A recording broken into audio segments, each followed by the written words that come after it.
1 જુલાઈએ દક્ષિણ ગુજરાત અને સૌરાષ્ટ્રના કેટલાક વિસ્તારોમાં એવો ધોધમાર વરસાદ વરસ્યો કે નદીઓ બે કાંઠે વહેવા લાગી।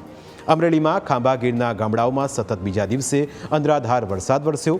અતિ ભારે વરસાદના કારણે રાયડી નદીમાં ઘોડાપૂર આવ્યું, જેમાં ચોતરા ગામે રાયડી નદીમાં 15 જેટલા ઘેટા બકરા નદીના ધસમસતા પ્રવાહમાં તણાઈ લાગ્યા, જેને પગલે સ્થાનિક લોકો અને માલધારીઓ પણ જીવના જોખમે પોતાના ઘેટા બકરા બચાવવા માટે નદીમાં કૂદી પડ્યા, જેને પગલે નદીની વચ્ચોવચ્ચ જીવ સટોસટનો ખેલ ખેલાયો હતો।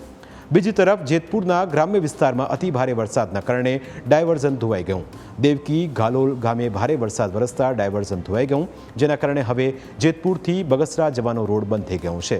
રોડનું કામ ચાલુ હોવાથી અહીં ડાયવર્ઝન આપવામાં આવ્યું હતું, પરંતુ ઉપરવાસમાં પડેલા અતિ ભારે વરસાદના કારણે નદીમાં પૂર આવ્યું અને તેના કારણે ડાયવર્ઝન ધોવાઈ ગયું છે। બીજી તરફ સુરતના કીમ વિસ્તારમાં પ્રથમ વરસાદમાં જ વિકાસના દાવાની પોલ ખુલી ગઈ। ખાનગી હોસ્પિટલ અને અમૃતનગર સહિતના વિસ્તારોમાં ભરાયેલા પાણીનો નિકાલ નથી કરાયો।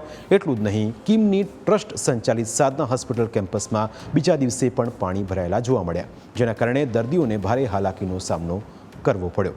આ તરફ વલસાડ જિલ્લામાં અતિ ભારે વરસાદના પગલે ઠેર ઠેર પાણી ભરાઈ ગયા, જેના કારણે 40 ગામોને જોડતો છીપવાડ અંડરપાસ પાણીમાં ગરકાવ થઈ ગયો। અંડરપાસમાં પાણી ભરાવાના કારણે અનેક વાહન ચાલકો અટવાઈ ગયા।